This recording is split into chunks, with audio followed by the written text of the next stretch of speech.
June 1941, Eastern Front. The sun was merciless that morning, a sheet of white fire hanging over the endless wheat fields of Poland. Engines coughed and rumbled as hundreds of German tanks rolled east toward the border. Dust clung to the sides of the Panzer III and Panzer IV, coating the black crosses in a soft, yellow haze. The air smelled of hot oil, iron, and confidence. In his field journal, General Erhard Rouse wrote, "The Russians are primitive. Their machines are obsolete. Our panzers will slice through them like a blade through parchment." Around him, the officers laughed. The campaign had begun only a week ago, and already entire Soviet divisions had vanished under the precision of blitzkrieg. Minsk had fallen in 6 days. The soldiers believed the same would happen to Moscow. Inside one tank, Sergeant Franz Müller leaned back against the turret wall, eating a piece of bread gone hard from the heat. "You'll see," he said, smiling at his gunner. "They'll throw those ridiculous tin cans at us again, those T-20 One shot and they're done. Poor devils." The gunner laughed, a dry sound swallowed by the engine's roar. "They say Stalin sent farmers to drive tractors into battle. Let's hope he brings a few more. I'm getting bored." The laughter drifted out into the fields, mixing with the rhythmic clatter of treads. Somewhere behind them, a column of infantry followed in trucks, and farther still came the supply lines, gasoline, ammunition, the arteries of a machine that believed it could not be stopped. By noon, the horizon shimmered like glass. The road east was littered with burned-out Soviet vehicles, twisted turrets, broken tracks, the husks of BT series tanks, light armor that had once been fast but now lay scattered like bones. Crows circled above them, black dots against a white sky. Lieutenant Karl Heinemann stopped his panzer beside a wreck. The Russian machine had been blown apart cleanly, the turret flung 20 meters away. He kicked a piece of metal with his boot and laughed.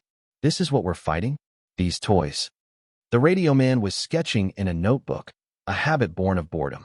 "They say the Russians have heavy tanks somewhere farther east," he murmured. "Something we haven't seen yet." Heinemann smirked. "Rumors. If they had real tanks, we'd have seen them by now." But later that evening, as the convoy refueled outside a captured village, an odd sound reached them, low, distant, like thunder pressed into the ground. It was different from the rumble of their own engines. Heavier, slower, deeper. The men looked up from their mess kits. "Storm?" someone asked. The horizon to the east pulsed with faint flashes, not lightning, but something closer, mechanical, deliberate. Heinemann shrugged it off. "Probably artillery. The Russians still think they can shell the air." The men laughed again, forcing the unease back into silence. That night, the tanks camped beside a burned barn. The smell of pine mixed with diesel as mechanics worked under small lamps. Across the line, a company of Soviet prisoners sat in the dirt, heads down, guarded by machine guns.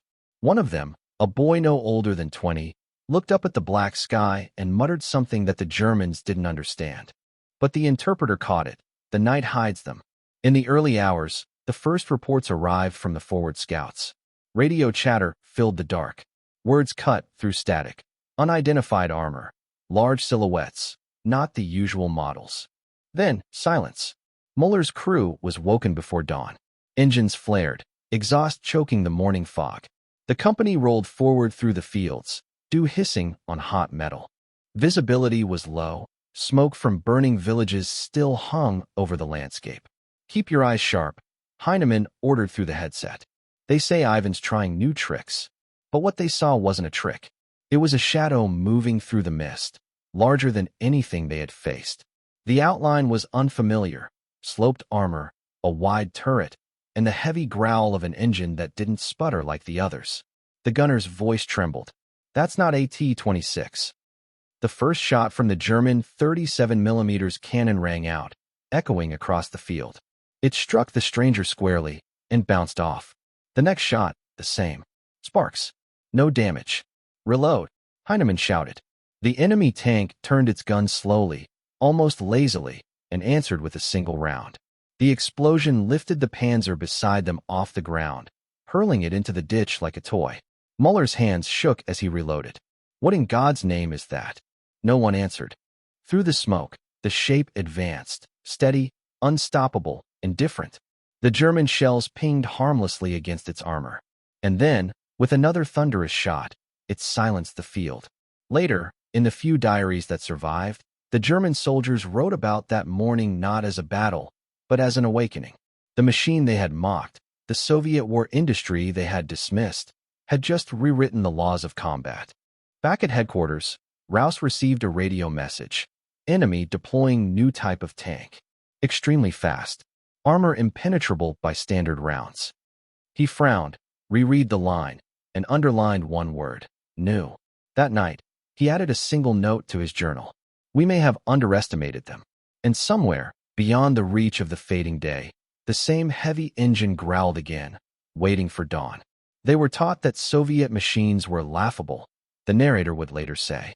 But history was already preparing their lesson. Where are you watching from? Let me know in the comments below, and don't forget to subscribe to this channel. July 1941, road to Smolensk. The heat was suffocating, pressing down like a hand. Dust hung in the air, thick as fog, and the smell of scorched rubber clung to everything. German columns snaked east along narrow country roads, confident, unstoppable, or so it seemed. Reports said the Soviets were in full retreat. The front was collapsing. Victory felt inevitable. Lieutenant Otto Reinhardt, commanding a platoon of Panzer III, sat half out of his turret, goggles streaked with grime. The horizon shimmered with heat, and far ahead, the silhouette of a small village flickered through the haze. His radio man handed him a decoded message. Enemy forces scattered. Expect light resistance near Mtsensk. Reinhardt smirked. Good. Maybe we'll reach Smolensk before the rations turn to stone. They advanced cautiously, though not from fear, from habit. Every kilometer, the same sight. Abandoned Soviet positions, burned trucks, broken guns. A destroyed BT-7 still smoked by the roadside. The men joked that the Russians didn't even have the fuel to run away properly. By midday, the leading panzer crested a ridge overlooking a wheat field. Reinhardt raised his binoculars. At first, he saw only the wavering heat. Then, a glint, faint, metallic, and movement. A dark shape rolled out from behind a line of birches. Enemy armor, the gunner said. Reinhardt focused. The shape was broader than any Soviet tank he'd seen. Low, sloped, almost predatory. He frowned. Range 800 meters. Fire. The cannon barked. Smoke filled the turret. Through the haze, he saw the shell strike the enemy's hull and ricochet away. Not even a dent. Reload. Another round. Another spark. Still nothing. The enemy's turret turned. Slowly. Deliberately. Reinhardt felt it before he saw it. A deep, resonant boom. The tank next to his erupted in flame. Turret lid flying skyward. The shockwave rattled his teeth. Back. Reverse. Now. He shouted. The driver gunned the engine, treads biting into dirt. The Panzer lurched backward, barely missing another shell that tore through a hedgerow. Radios erupted with panic. It's not a KV. It's smaller. Faster. We can't. Static swallowed the rest. Smoke and fire consumed the ridge. Reinhardt's formation disintegrated, tanks scattering in all directions. The unseen enemy kept advancing, unfazed. Through the dust, Reinhardt caught a clear glimpse. A red star painted across a sharply angled hull. T-34. The radio man whispered, as if naming a ghost. Reinhardt had no idea what those letters meant, but he felt the word like a wound. The thing moved with impossible speed, cutting across the field, its gun shifting toward him. He ducked inside the turret just as a shell passed overhead, slicing the air like thunder. They escaped by inches. When they finally regrouped a kilometer back, only 3 of 12 panzers remained intact. The rest burned in the distance, black columns of smoke marking the field where arrogance had died. That night, the surviving crews sat around their machines, faces lit by the glow of fires still burning on the horizon. No one spoke for a long time. The air was heavy, still humming with the echo of battle. Finally, one gunner muttered, "We said they were farmers. Farmers don't build that." Reinhardt wrote in his logbook, "Their new tank defies everything we know. Fast, thick armor, powerful gun. Our shells bounce off like pebbles. If this is standard issue, we're in trouble."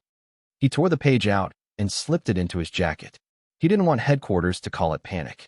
But deep down, He knew the war had just changed. The next morning, the sun rose through a haze of ash. Scavengers picked through the wreckage, silent but for the crackle of cooling steel. One panzer lay on its side, hatch open, its paint scorched to gray. On the edge of the field, a T-34 sat motionless, its crew dead, but the machine itself looked almost untouched, like a statue of victory left behind. Reinhardt stared at it before moving on. He couldn't shake the feeling that it was watching them leave. Later, in a field report, he wrote only one sentence. "We have seen the future of armored war, and it is not ours." The confidence that had carried them from Poland was gone.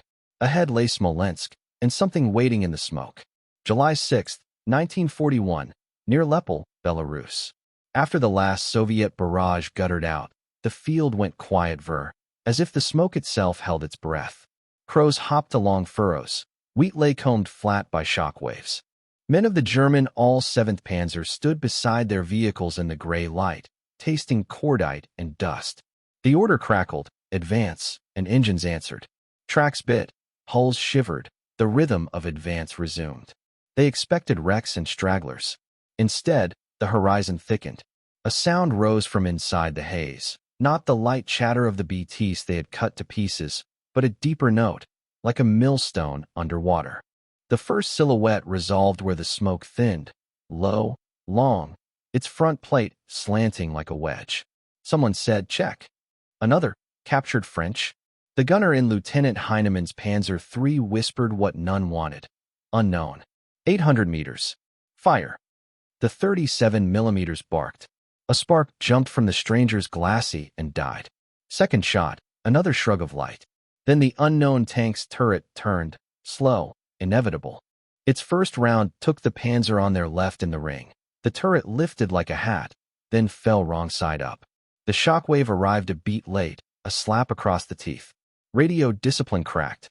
Voices overlapped. Not penetrating. "Angle. He's still coming." The shape accelerated, Grousers throwing clods as it cut diagonally with economy. Heinemann ordered armor piercing at point blank. The third shot went in at 200 meters, pinged, skipped, vanished. A fourth Soviet vehicle emerged behind the first, then a fifth, gray-green skinned slick. A column, not a miracle. A Panzer tried to flank. The new tank swiveled, rammed nose to nose, and simply pushed, steel screaming. The German machine slewed, climbed, and toppled into a drainage ditch. Through binoculars, a staff officer watched a shell crater bloom in the stranger's track path and thought he saw the links flex around the hole as if the machine had learned to walk. He wrote later in a pocket notebook, "Our guns bounce like peas. Armor sloped, rounds deflect upward. Mobility astonishing." Another hand scrawled in grease pencil across a periscope, "Got Hilf UNS." They tried everything they had been taught. Smoke to blind. Crossfire to divide attention. Short rushes between hedges.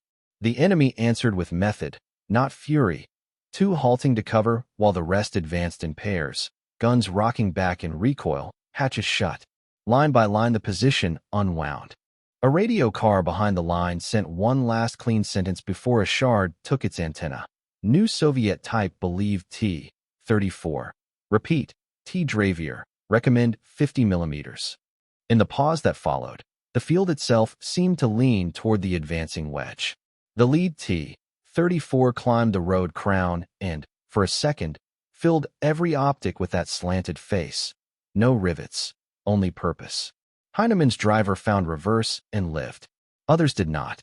When the smoke shifted, 3 German tanks burned, a fourth lay on its side like a dropped toy, and a fifth, still whole, idled with its crew gone.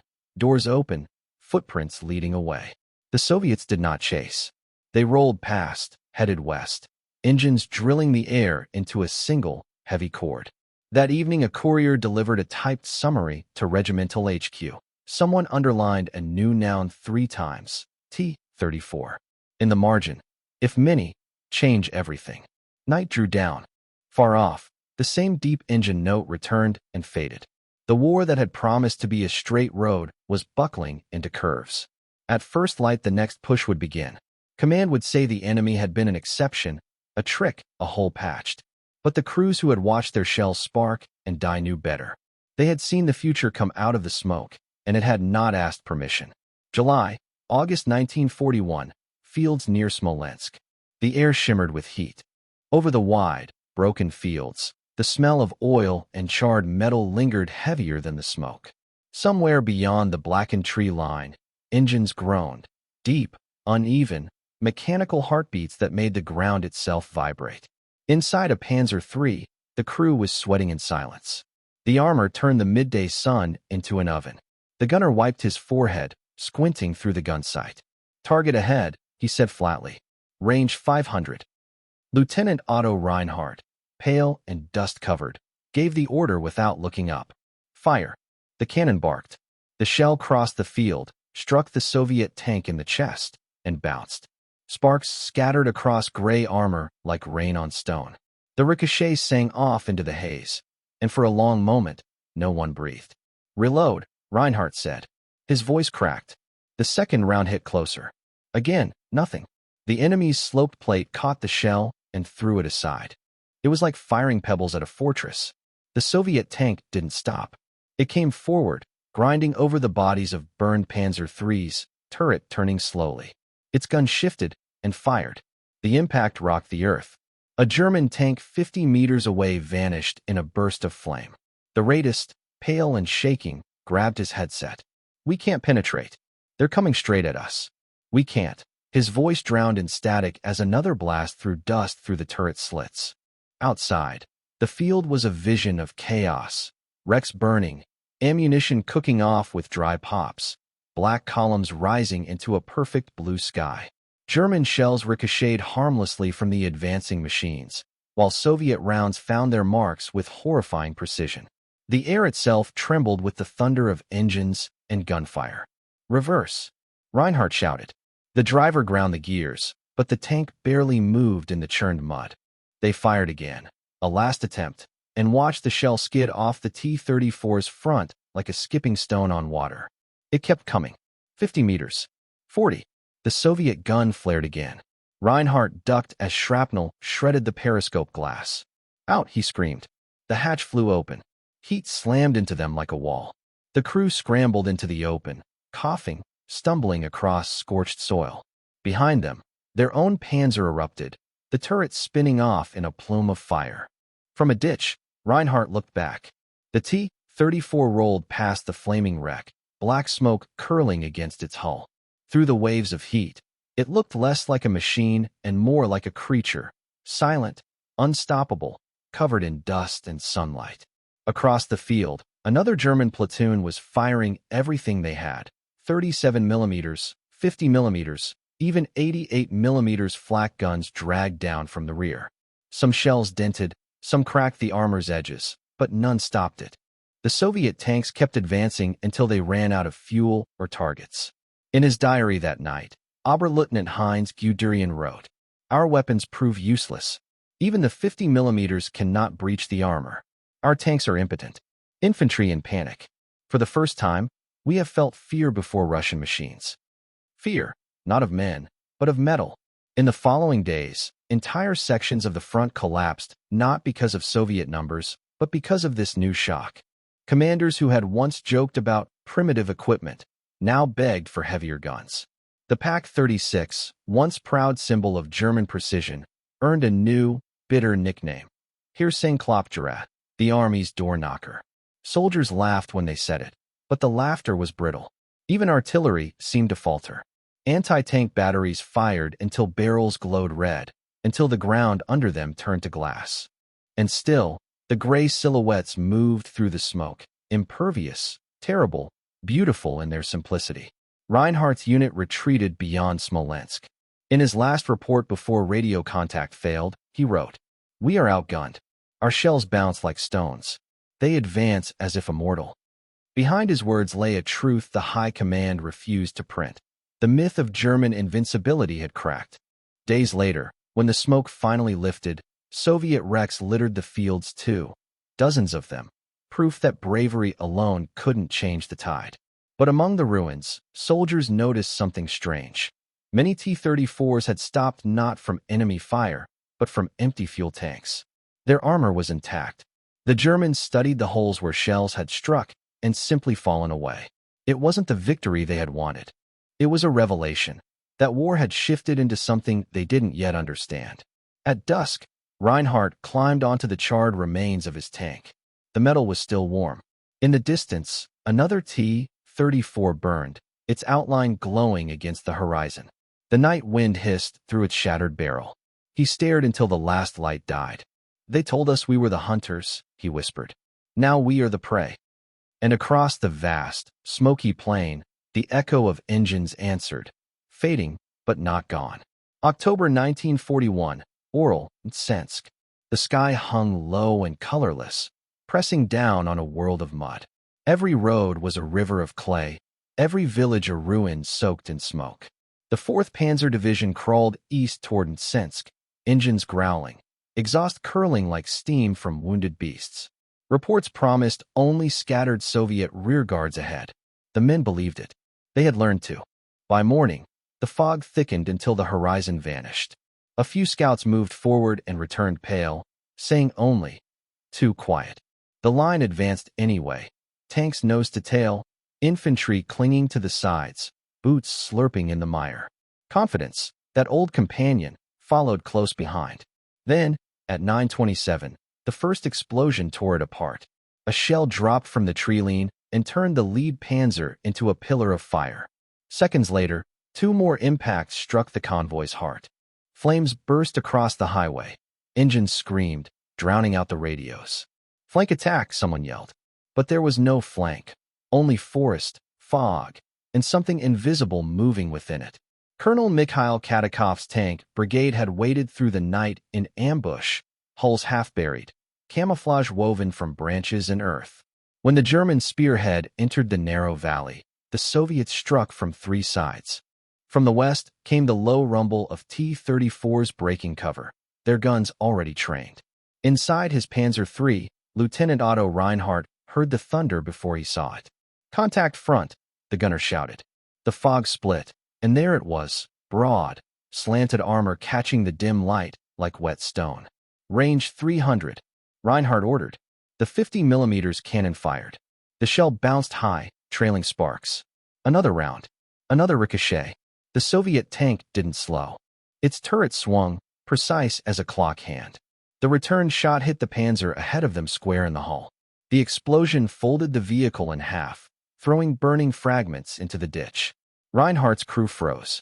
"Smoke," he barked, and they obeyed, reversing blind through the haze. But the smoke worked against them. Shapes moved within it, 3, 4, maybe more, like wolves in a snowstorm. Muzzle flashes bloomed, brief and white, then vanished again. All across the front, Katakov's tanks struck with terrifying precision. They didn't fight in lines like the Germans expected. They circled, split, attacked from angles, fired and disappeared. German anti-tank guns tried to deploy but sank in the mud. Crews shouted range numbers into the wind. Their shells clanged harmlessly off Soviet armor. General Erhard Rouse, commanding the division, later wrote, "We were attacked by something we could not understand. They came from nowhere, struck fast, and melted away. These were not the untrained men our propaganda had promised. They were professionals." By noon, the battlefield had turned into a graveyard of German steel. Trucks burned with a steady, almost peaceful flame. The road was choked with wrecks and abandoned guns. Somewhere behind the lines, a captured T-34 rolled silently across the mud, driven by German engineers who wanted to see what it could do. When it reached a hill and climbed without effort, they stared in disbelief. Reinhardt's tank limped back toward the rear. Mud clung to the tracks, smoke filled the turret, and his crew sat in silence. They had seen panzers die before, but not like this. Not so easily. By nightfall, rain began again, fine and cold. The flames dimmed, replaced by the soft hiss of water on metal. In the glow of burning fuel, officers wrote hasty reports. Phrases repeated themselves, unexpected enemy tactics. Superior armor. Losses severe. One commander summed it up more plainly. Blitzkrieg is no longer possible here. The next morning, a salvage team wrapped the captured T-34 in canvas and hitched it to 2 trucks. "Get it to the railhead," an engineer muttered. "Berlin needs to see this." He ran his hand along the armor, expecting rough seams, or brittle welds. Instead, it was smooth, flawless. Not primitive, he whispered. Perfect. Back at the front, survivors gathered by burned vehicles. The silence was heavy, broken only by distant artillery. For the first time, they didn't talk about victory. They talked about luck, who had lived, who hadn't, and how something built in the East could outfight all the pride of German industry. Raus's final entry that night was brief. In Sensk, we met the T-34. Our confidence died here. In Berlin, officers argued about new weapons, new guns, new plans. But in the muddy fields of Orel, the men who had fought that day already knew the truth. The war had changed shape. They had entered Russia as hunters. Now they moved through it like men being hunted. And in every shattered panzer, on every scorched road, one name lingered like smoke. T-34. November 1941, behind the German lines. The snow came early that year. It didn't fall softly. It devoured sound, swallowing every echo of the front until even artillery seemed distant, like thunder beyond the mountains. In the captured city workshops near Smolensk, floodlights burned day and night over something the Germans had never seen before, a Soviet T-34. The tank sat on blocks, its armor stripped of mud, its sloped surfaces catching the pale light like a glacier. Around it moved engineers in gray coats from Daimler-Benz, Maybach, and Krupp. Men who once spoke of German supremacy with practiced ease. Now they whispered, measuring angles, tapping with wrenches, muttering in disbelief. This armor, one said quietly, is not welded like ours. It's poured, seamless. Look at the slope. Every shot will glance off. Another leaned close to the engine bay. And this? A diesel engine. Cooler, safer, cheaper than ours. How did they? He didn't finish the sentence. In a corner of the hangar, Major von Reimann, a liaison from Berlin's ordnance office, smoked his sixth cigarette since dawn.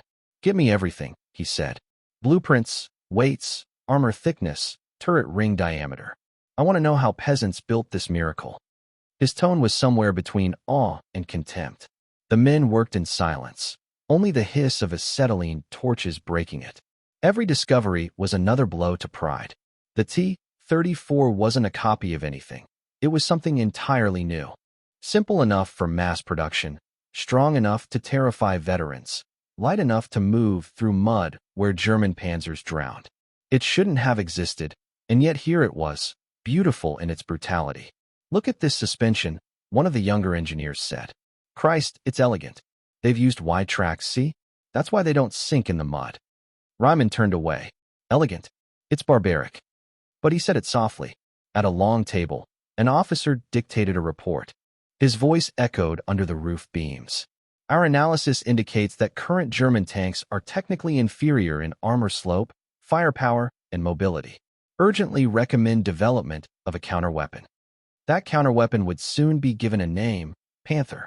In another workshop, they disassembled a second wrecked T-34 to study the gun. 76 millimeters, someone said. Simple optics, crude machining, but it works. It always works. Everywhere, the same sentence appeared in field memos. We underestimated them. Reinhardt, whose crew had survived Mtsensk, stood at the edge of the hangar. His hands were still raw from frostbite, but his eyes stayed fixed on the machine. The smell of cold oil filled the air, mixed with tobacco and defeat. We used to think precision was everything, he said to a mechanic beside him. Now I think. Maybe simplicity is stronger. The mechanic nodded but said nothing. There was nothing left to say. Outside, wind howled through the broken factory windows, scattering snow across the floor like ash. Someone shut off the lights. In the sudden darkness, the T-34 loomed black against the pale drift, a silhouette of the war's new face. The next morning, the officers boarded a transport plane bound for Berlin. They carried drawings, fragments of armor, and a quiet humiliation that weighed more than steel. At the airfield, Ryman met with a colonel from the General Armaments Department. So it's true, the colonel said after hearing the report. The Russians have built the better machine. Ryman's jaw tightened. For now. The colonel lit a cigarette. You think we can catch up? Ryman looked out over the frozen runway, where rows of damaged panzers waited for repair. We can build something heavier, he said finally. But we'll never build something simpler. And simplicity wins wars. Back in the hangar, the abandoned T-34 sat half-covered in frost. A crow landed on its barrel, shook the snow from its wings, and flew off toward the east. In Berlin, engineers began drafting blueprints for the Panther, an elegant, complicated answer to a problem that no longer belonged to technology, but to time. For every T-34 rolling out of Soviet factories, the Germans would spend weeks hand-fitting bolts and polishing armor. The war's rhythm was changing, shifting toward whoever could build faster, not prettier. In December, Guderian's headquarters received a final field summary. Enemy tank designated T-34 is superior to all current German models. Recommend immediate rearmament. The note ended with a single word underlined twice, urgent. But by the time it reached Berlin, snow had already sealed the roads. The T-34s were moving again, east to west, their engines echoing through the winter silence. Reinhardt heard them one night from his position near Tula, a faint mechanical hum beyond the wind. He thought of the tank in the hangar, its sloped armor catching the light, its engine whispering through the cold. He knew what it meant. They had started the war laughing. Now they were studying their enemy's machine like scripture. And somewhere, in the heart of that winter, the myth of German superiority died, quietly, under the sound of a Soviet engine. December 1941, outside Moscow. The cold came like a living thing. It didn't bite, it crushed. Metal froze until it sang when struck, and oil turned to paste inside engines. At -30 degrees, even breath felt heavy enough to fall to the ground. Across the endless white plain, the German army stood within sight of Moscow's outskirts, close enough to see the glow of the city's fires, but too weak to reach them. For months, they had driven east, certain the campaign would end before winter. Now their tanks stood silent, half buried in snow, their fuel thick as tar. Inside frozen panzer hulls, crews wrapped themselves in rags and waited for orders that never came. Radios crackled with fragments of despair. Engines won't start. We need antifreeze. No movement possible. On the other side of the line, the Red Army prepared to strike back. The order for a counteroffensive came like a breath of warmth through the freezing dark. In the makeshift camps outside Moscow, men and women scraped frost from their T-34s, striking frozen bolts with hammers, warming their hands on exhaust pipes. Someone began to hum a song, low, steady, like the sound of diesel engines coming to life. A tank commander, Sergeant Ivan Gorokov, wrote in his diary that night, "We did not know what waited for us tomorrow, but we trusted the machine beneath us. It feels alive in the cold. When everything else stops, it still breathes." The morning of December 5, 1941, dawned in silence. Then came the cough of diesel engines, dozens, then hundreds. Across a front 200 kilometers long, Soviet armor rolled forward through the snow. The T-34s led the way. The Germans heard them before they saw them, a low growl building through the storm, echoing across the frozen fields. Commanders shouted, crews scrambled, trying to wake machines that refused to move. Frost cracked under boots as soldiers swung cranks and cursed the cold. But the panzers did not wake.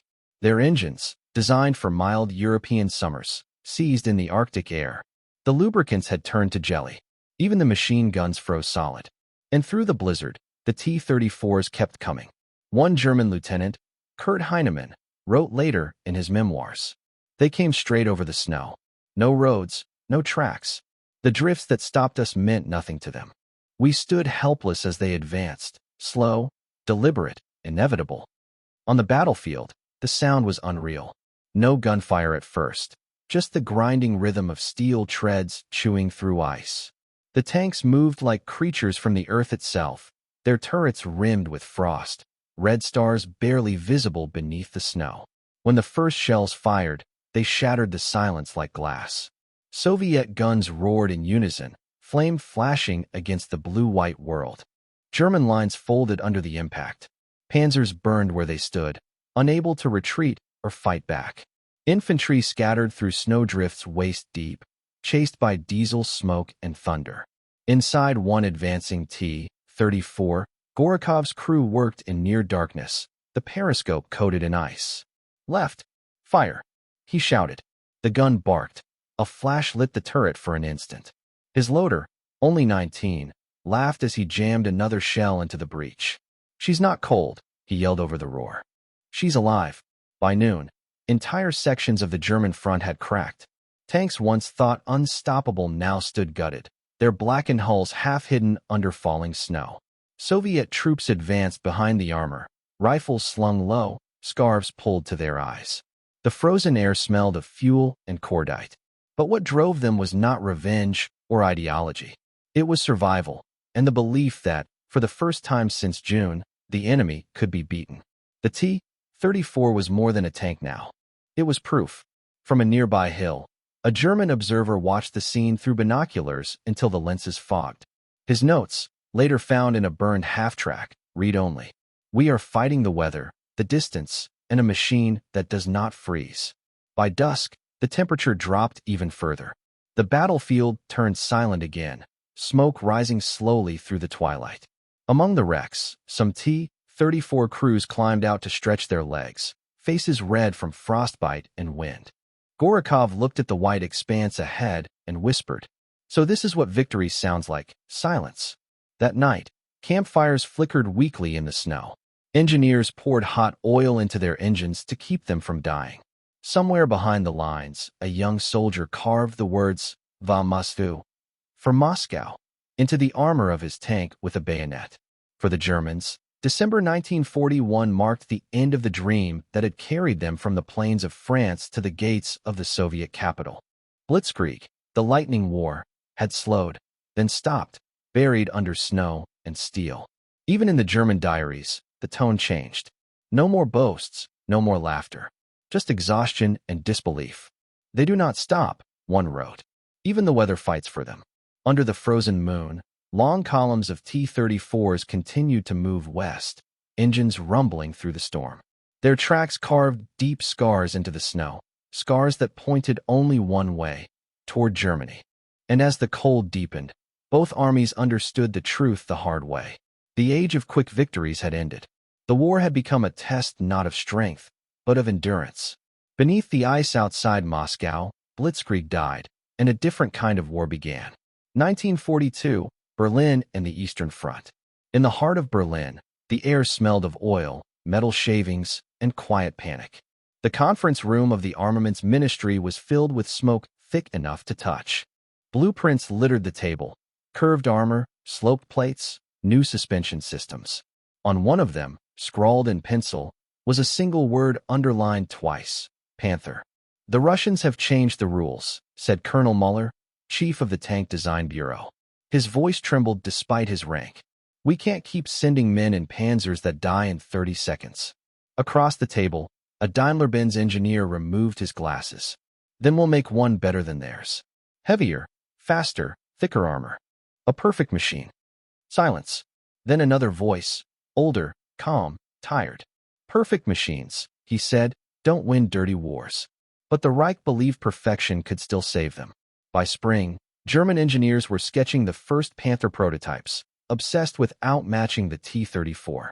Every meeting circled back to the same idea: copy its sloped armor, double its firepower. Yet every improvement added weight, every adjustment added delay. The Panther was meant to be the answer. Instead, it became a mirror of Germany itself, ambitious, brilliant, and impossibly overdesigned. While Berlin drew blueprints, thousands of miles east, the Soviet Union was doing something simpler. It was moving.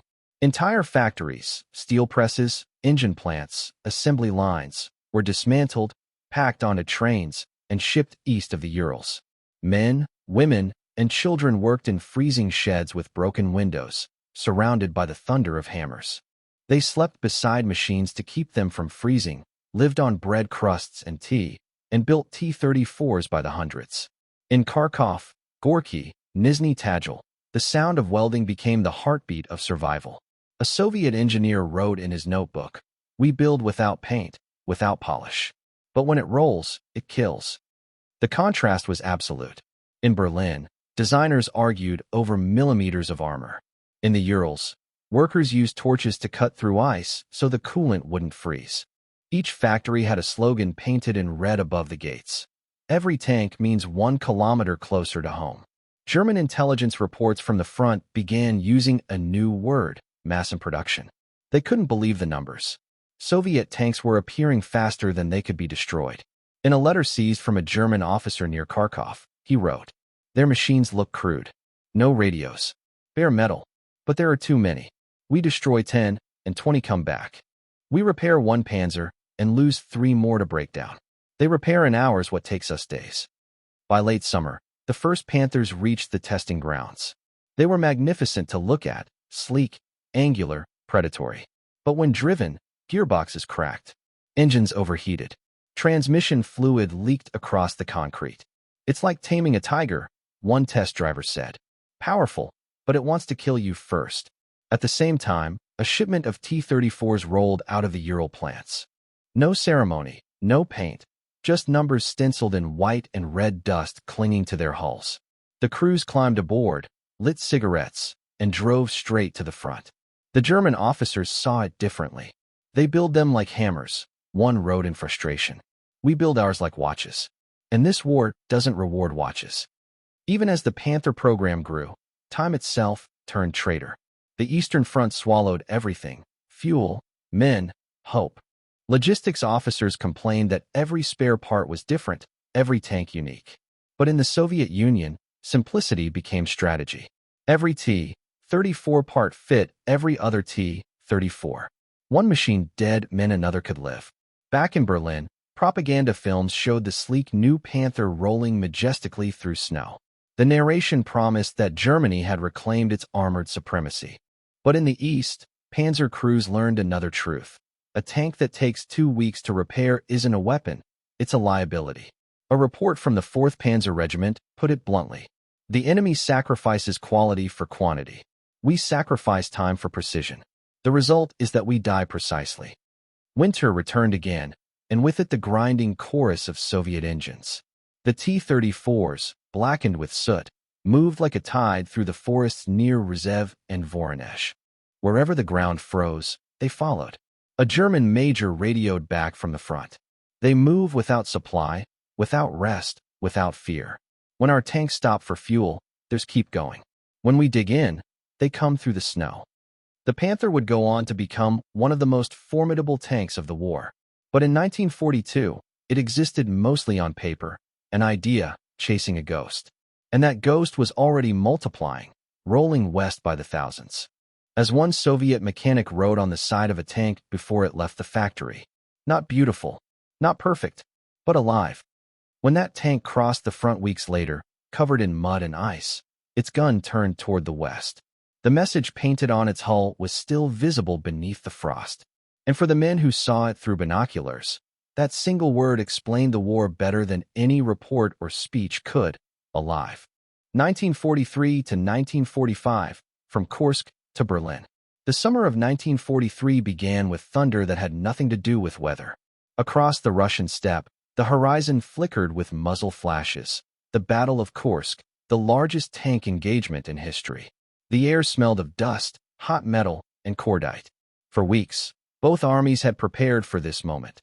The Germans with their new Panthers and Tigers, the Soviets with legions of T-34s dug into fields, waiting like predators in ambush.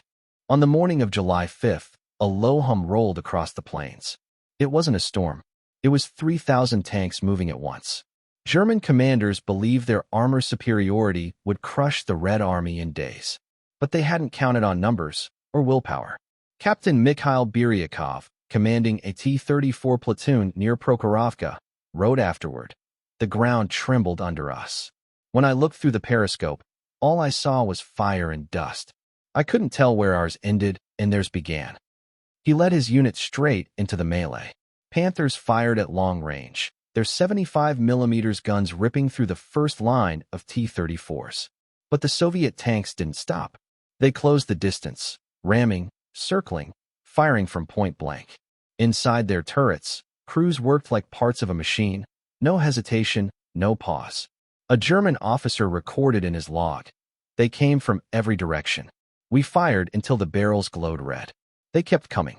It was as if the land itself was against us." The battle raged for hours. When the dust finally cleared, fields once covered in wheat had turned to black mud and twisted steel. Hundreds of wrecks smoked side by side. Panthers, Tigers, T-34s, all indistinguishable under the soot. But the front had held. The German advance was over. That day marked a turning point not only in the war, but in memory. Kursk proved that the myth of invincibility had burned out. The T-34, once dismissed as crude, had broken the back of Blitzkrieg. In Berlin, the reports were grim, losses unacceptable, production delays catastrophic. The Eastern War cannot be sustained. In Moscow, the tone was colder, simpler. They will not reach us again. By 1944, the Red Army no longer waited for attacks, it gave them. The T-34s led the way through Ukraine, Poland, and the Baltic. Their silhouettes, low, angled, familiar, became a symbol not of desperation, but inevitability. A German soldier retreating near Warsaw wrote in his final letter home, "I can tell them by the sound now. That deep diesel growl. You hear it once, and you never forget it. It means it's time to run." For Soviet crews, life inside the T-34 was still brutal. Heat, smoke, deafening noise, but the machine never betrayed them. They repaired it with hammers, welded armor in barns, replaced engines in hours. It was no longer just a tank. It was part of their blood. By early 1945, the Red Army stood on the Oder River. Berlin lay only a few days away. The snow was black with ash, the air heavy with smoke and silence. A veteran of the first battles near Smolensk, now grizzled and gray, leaned against his tank and said, "When I first saw this machine, I didn't think it would survive the war. Now I don't think the war would have survived without it." In April, the final assault began. The streets of Berlin shook under the tracks of hundreds of T-34s. Buildings collapsed as shells tore through them, fire mixed with the rain. Civilians hid in basements, listening to the thunder above, the same sound that had echoed in the fields of Russia for years earlier. For the Germans who remained, the irony was complete. One soldier who had been there since 1941 wrote in his diary, "When I first saw the T-34, I laughed. Today I watched them roll through our city, and I said nothing." As the red banner rose over the Reichstag, a single T-34 stood nearby, engine still idling. Its crew, young men who hadn't been alive when the war began, climbed out in silence. Snowflakes melted on the tank's warm armor, running down in streaks like tears. The war that began with arrogance ended with exhaustion. Factories fell silent. The fields that once burned with battle began to bloom again. But the image of that tank, muddy, scarred, unstoppable, remained burned into the memory of a generation. In the ruins of Berlin, a German officer captured by Soviet troops looked at a passing column of T-34s and said quietly, "We built ours to be perfect. You built yours to win." The Soviet interpreter didn't reply. He only watched as the tanks rolled west, their red stars glinting in the pale morning light. And somewhere in the distance, under the smoke and the rain, the sound of diesel engines faded into history, leaving behind not triumph, not glory, but a simple, eternal truth. They laughed when they first saw it, but the laughter drowned in the roar of war. Because out of that smoke, the T-34 emerged and never disappeared again.